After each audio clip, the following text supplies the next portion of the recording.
महाराष्ट्राच्या राजकारणाला, आमदारांना, खासदारांना बुवाबाजीनं वेढा घातलेला आहे.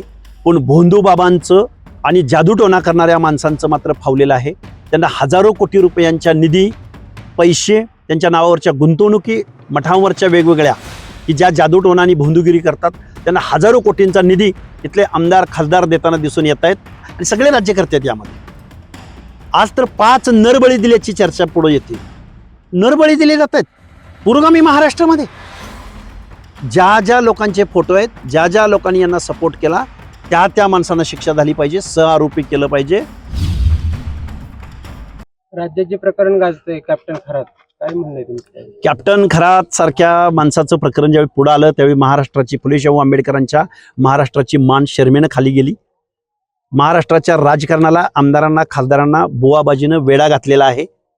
मी खूप जबाबदारीनं बोलेन. महाराष्ट्रातल्या 1 शिक्षकी, 2 शिक्षकी शाळा बंद पडलेल्या आहेत.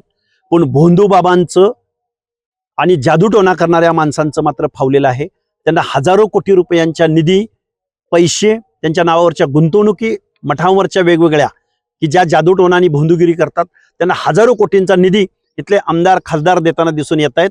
एका बाजूनं महाराष्ट्र हा प्रगत विचारांकडे जाण्याऐवजी बुवाबाजींकडे महाराष्ट्राचं धोरण चाललंय. हे मी इथल्या राज्यकर्ते आणि सगळे राज्यकर्ते आहेत यामध्ये.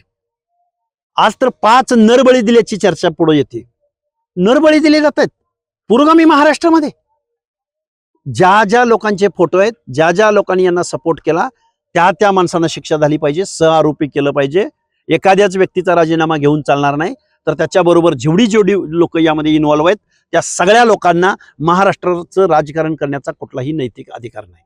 खरं तर जे खरात आहेत त्यांच्याबरोबर अनेक राजकीय नेत्यांचे फोटो आहेत. मग असं असताना केवळ रुपाली चाकणकर यांचा राजीनामा घेतला जातो. अलीकडच्या काळात धनंजय मुंडेंना देखील टार्गेट केलं जाते. खरं तर ओबीसी नेत्यांना कुठेतरी टार्गेट करण्याचं हे बघा, खरात प्रकरण आणि चाकणकर प्रकरण आणि ओबीसीचं टार्गेट ह्या वेगवेगळ्या गोष्टी मानणारा लक्ष्मण हाके. आम्ही ओबीसीचे प्रश्न गेल्या कित्येक वर्षापासून मांडतोय. आम्ही सामाजिक न्याय हक्काची भाषा बोलतोय. त्यावेळी रुपाली चाकणकरांनी एखादा ब्रशब्द बोलला नाहीत. बरं, तुम्ही कसे काय ओबीसी नेते त्यांना म्हणता? मुळात प्रश्न महाराष्ट्राच्या संहितेचा आहे. महाराष्ट्रामध्ये जादूटोणा, भोंदूगिरी याला बढावा देणाऱ्या महिला आयोगाचे अध्यक्ष असू शकतात. जिथं महिलांचं शोषण केलं गेलं, शोषणकर्त्याला पाठिंबा देणाऱ्या महिला आयोगाच्या अध्यक्षा, त्यामुळे काय टार्गेट करण्याचा प्रश्न येतो? प्रश्न महाराष्ट्राच्या शेवटी संहितेचा आहे. इथं ओबीसी वगैरे मला असं काही वाटत नाही. मुळात मी ओबीसी आरक्षण टिकवलं पाहिजे. जिथं ओबीसीवर अन्याय होतोय, भुजबळ साहेबांना टार्गेट केलं गेलं, आम्हीच पुढे आलो ना. त्यामुळे ओबीसी नेते असण्याचा आणि रुपाली चाकणकरांचा काही संबंध नाही. रुपाली चाकणकरांनी इथल्या जादूटोण्याला, भोंदूबाबाला सपोर्ट केलेला आहे. अनेक पुढाऱ्यांना त्या भोंदूबाबाकडे घेऊन गेल्याची आम्हाला ऐकीव माहिती आहे. त्यामुळं अख्खी राष्ट्रवादी, मग जुनी राष्ट्रवादी आणि नवी राष्ट्रवादी, अनेक बडे नेते त्या भोंदूबाबापर्यंत घेऊन कोण गेलं? तर रुपालीताई गेल्या. रुपालीताईंना फक्त राजीनामा देऊन चालणार नाही. जर रुपालीताईंचा त्यांच्याबरोबर जर काही इन्व्हॉल्वमेंट असतील प्रॉपर्ट्यामध्ये वगैरे वगैरे वगैरे, रुपालीताईंना तुम्हाला सहआरोपी करावं लागेल. त्यांच्यावरती ईडी, सीबीआय ज्या काही गोष्टी आहेत. परत म्हणू नका ओबीसीना टार्गेट केलं जात आहे. ओबीसीच्या नेत्यांना असले उद्योग करायला कोणी सांगितलं का? आणि आम्ही सामाजिक न्याय हक्काची लढाई लढणारे माणसं, आम्ही हल्ले सहन करणारी माणसं, गेल्या कित्येक वर्षापासून आम्हाला टार्गेट केलं जात आहे. आणि अशा भोंदूगिरी करणाऱ्या माणसं अजिबात आम्ही अशा गोष्टींचं समर्थन करणार नाही. ओबीसीच्या सामाजिक न्याय हक्काची लढाई आम्ही लढतोय. फुले शाहू आंबेडकरांच्या विचारांसाठी आम्ही काम करणारी माणसं आहोत. खरं तर या नीरा नदीच्या प्रदूषणाचा गेल्या 50 वर्षापासूनची अडचण आहे. अनेक राजकीय नेते या ठिकाणी आले गेले, मात्र आश्वासनं दिली गेली, मात्र अद्यापही प्रश्न सुटला नाही. तुम्ही आज पाहणी केली, वाटते तुम्हाला नीरा? मी एक आंदोलक म्हणून नीरा नदीच्या या प्रदूषित गावातल्या लोकांची एखादी आम्ही समिती भविष्य कालावधीमध्ये उभी करू. आम्ही महाराष्ट्राच्या मुख्यमंत्र्यांपासून ते आत्ताचे जे काही प्रदूषण मंत्री मला वाटते पंकजाताई मुंडे आहेत, या सगळ्या लोकांची भेट घेऊ. विकासाची फळं किंवा विकास होऊन इथल्या प्राणीमात्रांची प्रजनन क्षमता सुद्धा खुंटलेली आहे. इथल्या लोकांना इथं कॅन्सर सारखा रोग होतोय. इथल्या लोकांची आता जी माहिती मिळते, हा प्रश्न खूप व्यापक आहे, भयानक आहे. या प्रश्नावरती आम्हाला भविष्यामध्ये निश्चित एखादी संघटना, एखादी समिती किंवा एखादं प्रदूषण विरोधी मंडळ स्थापन करून आम्हाला याच्यावरती काम करावं लागेल, आंदोलन उभं करावं लागेल. मी 8 जिल्ह्यांची नावं तुमच्या समोर सांगायचा प्रयत्न केला. 2 नंबरला लोकसंख्या आहे, आमचा लहान भाऊ आहे, आमच्या बरोबरीचा भाऊ आहे, धनगर समाजाला आम्हाला न्याय द्यायचा आहे, असं जरांगे पाटील वेळोवेळी म्हणतात. पण या 8 जिल्ह्यामध्ये देशाला स्वातंत्र्य मिळाल्यापासून विधानसभेवर एकही आमदार गेला नाही, पण विधान परिषदेवरही एकही आमदार गेला नाही. अरे मग शोषण नक्की करतंय कोण? जरांगे पाटलाला माझं सांगणं आहे की तू ज्या विजयसिंह पंडिताच्या जोरावर उड्या मारतो ना, त्या पंडित घराण्याला एकदा तू सांग की तुम्ही आजपर्यंत आमदारकी भोगलेले एकदा धनगर समाजाला सोडायला सांगा, किंवा सोळंकीला सांगायला सांगा की तुम्ही आजपर्यंत त्या माजलगाव मधलं प्रतिनिधित्व करत आहात, गेवराई मधलं प्रतिनिधित्व करत आहात, एकदा धनगर समाजाला एकदा तिकीट द्यायला सांगा. ही लढाई आत्मसन्मानाची आहे, ही लढाई प्रतिनिधित्वाची आहे, ही लढाई इथल्या समाजकारणाची, राजकारणाची, निर्णय प्रक्रियेमध्ये जाण्याची आहे.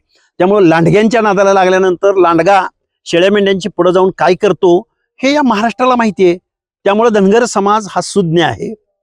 आपलं शोषण कोण करतंय त्याला चांगलं माहिती आहे. उरला लक्ष्मण हाकेचा प्रश्न. लक्ष्मण हाके हा गावगाड्यातल्या 450 जात समूहांना त्यांच्या समस्यांना, प्रश्नांना समोर घेऊन पुढे जाण्याचा प्रयत्न करणार आहे. तुम्ही आंदोलनाला भेट देणार आहात का, त्यामध्ये सामील होणार आहात? मी सध्या ओबीसीचं ताटातलं आरक्षण वाचवण्याचा प्रयत्न करतोय. आज रोजी ओबीसीचं आरक्षण संपलेलं आहे. सातारा जिल्हा परिषदेचं अध्यक्षपद ओबीसीचं गेलेलं आहे. फलटणची पंचायत समितीचं सभापतीपद गेलेलं आहे. पिंपरी चिंचवडचं महापौरपद गेलेलं आहे. पुण्यामधल्या 42 पैकी 32 जागा ओबीसींच्या गेलेल्या आहेत. तीच परिस्थिती अहिल्यानगरची आहे, तीच परिस्थिती छत्रपती संभाजीनगरची आहे, तीच परिस्थिती दौंडच्या नगराध्यक्ष पदाची आहे. अशी शेकडो उदाहरणं आमच्याकडे आहेत.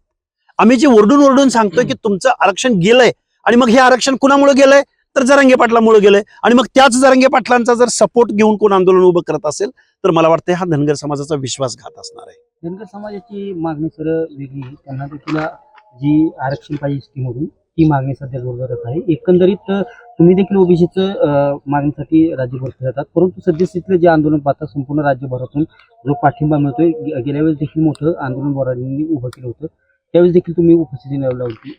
हे बघा, विषय असा आहे, आमच्या 4 पिढ्या धनगर समाजाच्या एसटी आरक्षणासाठी खपलेल्या आहेत.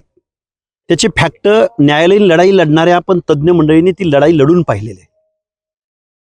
आरक्षण मिळालं पाहिजे ही मागणी रास्त असू शकते, पण ती कसं मिळेल, त्याची पॅरामीटर्स काय आहेत, त्याची प्रोसेस काय आहे. एक उदाहरण तुमच्या समोर देतो. कर्नाटकचे मुख्यमंत्री सिद्धरामय्यांनी मुख्यमंत्री पद घेतल्या पहिला प्रस्ताव केंद्र शासनाला कुठला पाठवला तर कुरुब म्हणजे धनगर समाजाला एसटीचं आरक्षण मिळावं.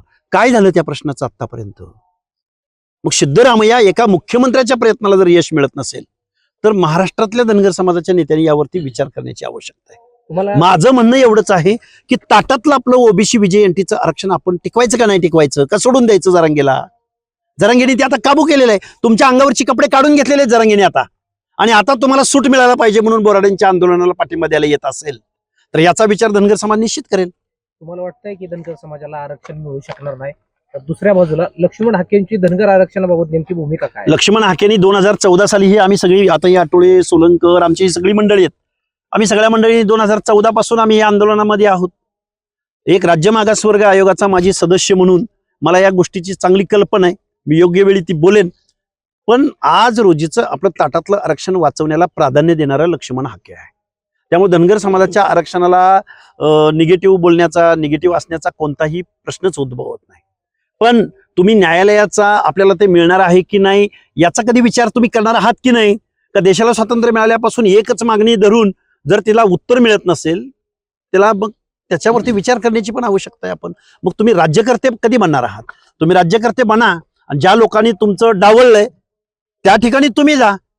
400-450 जाती आपल्यासारख्याच गावगाड्यामध्ये, इथल्या व्यवस्थेमध्ये प्रचंड प्रमाणात त्यांच्यावरतीही अन्याय होतोय. अन्याय करणारी मंडळी कोण आहेत याचा विचार धनगर समाजानं राजकारण करावं, पुढे यावं, राजसत्तेची भाषा बोलावी. मला वाटतं बाद झालं आता हे.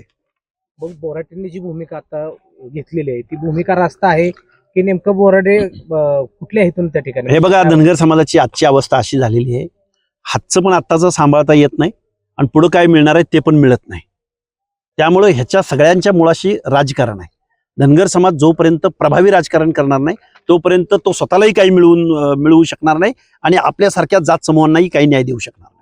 तर साताऱ्यामध्ये काल जी परिस्थिती उद्भवली त्याबद्दल अनेक आरोप प्रत्यारोप होत आहेत, कसं पाहता या घटनेकडे? साताऱ्यातलं ओबीसीचं आरक्षण इथल्या सत्ताधारी वर्गाने विरोधकांनी त्यांच्यात भांडणं जरी महाराष्ट्र लेवलला दाखवली जात असली तर खरा मुद्दा पडला आहे तिथल्या ओबीसीच्या आरक्षणाचा.